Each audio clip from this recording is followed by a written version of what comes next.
For anyone who believes in electoral reform, I want to pull you to the side and tell you really the most effective way to do that. And it's not through a single unified new party or by taking over an established party. And the reason for that's pretty simple. Once you have a single party, everyone logically understands that's where all the people who really die-hard believe in that are going to go. Every voter, every politician who die-hard believes in this idea are going to go to this single party. And what that means is other parties now don't really need to care about that issue anymore because they know their loyalists are going to stick around no matter what. And unless this new party is so massive that suddenly has a majority strong enough to make these changes unilaterally, these established parties can just kind of shrug it off as a fringe idea that people don't really care about that much, or make slight nods in the direction of that party to maybe pull back people who aren't that diehard about it. And as far as taking over an established party goes, you kind of end up in a situation like the relationship between the left and the Democratic Party here in the U.S. See, the Democratic higher-ups know that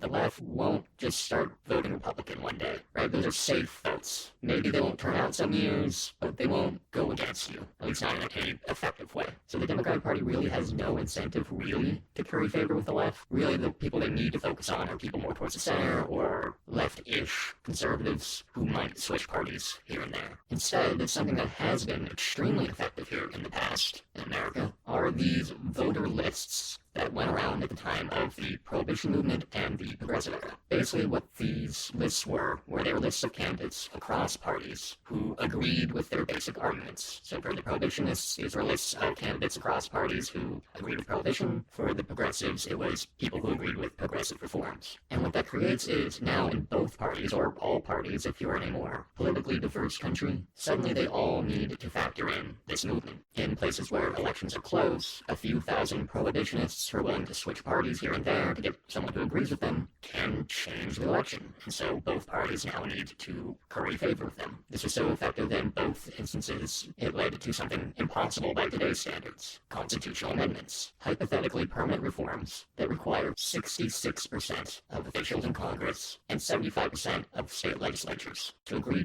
together on something. And just mathematically, you cannot get to that high of a number by focusing on one party. If every party needs to focus on these voter lists, suddenly you have groups in every party who agree with this reform. Now it's not a partisan issue that only one party agrees with. Now it's this broad thing that a bunch of people across parties in power want to change. And it's something we need to emulate if we want the kind of permanent reform needed to ensure food, water, shelter, the necessities of life to everyone in our nation.